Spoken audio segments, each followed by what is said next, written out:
જય ઈસુ સંતોની કેડીમાં આપ સૌને સુસ્વાગત। 1 કરીન 9:22 કહે છે, કાચી શ્રદ્ધાવાળા લોકોને મેળવવા માટે હું તેમની આગળ તેમના જેવો બન્યો છું। આજે 4 ફેબ્રુઆરી સંત જોન દ બ્રિતો જે શહીદ હતા તેઓના તહેવારની ધર્મસભા આજે ઉજવણી કરે છે। તેઓ બાળપણમાં ગંભીર રીતે બીમાર પડ્યા હતા। ડૉક્ટરોને આશા રહી ન હોતી કે તેઓ બચશે।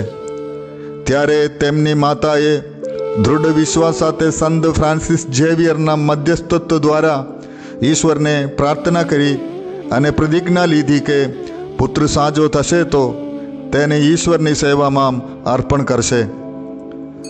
ઈશ્વરની કૃપાથી બાળક અત્યુત રીતે સાજો થયો।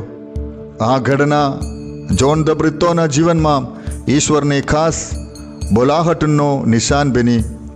સંત જોન દ બ્રિતોનો જન્મ પોર્ચુગલના એક ઉમરાવ કુટુંબમાં ઈસવીસન 1647માં થયો હતો।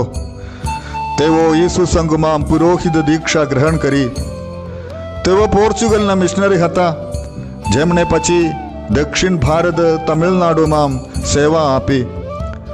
ધર્મ પ્રચારના કાર્યને અસરકારક બનાવવા તેમણે પોતાની રહેણી કરણીમાં ભારતીય સંસ્કૃતિને અપનાવી ભગવો વેશ ધારણ કર્યો, તેમજ અરુળાનંદ નામ ધારણ કર્યું અને ઘણા લોકોને પ્રભુ ઈસુના અનુયાયીઓ બનાવ્યા, જેને લઈને તેઓ એક જનોની રાજ્યકર્તાના અત્યાચારોનો ભોગ બન્યા ને છેવટે તેમનો શિરચ્છેદ કરી મારી નાખવામાં આવ્યા।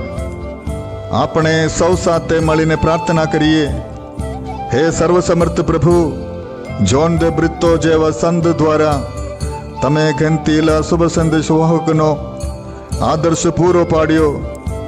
એમને અનુસરવાની આજના શુભ સંદેશવાહકોને પ્રેરણા આપો।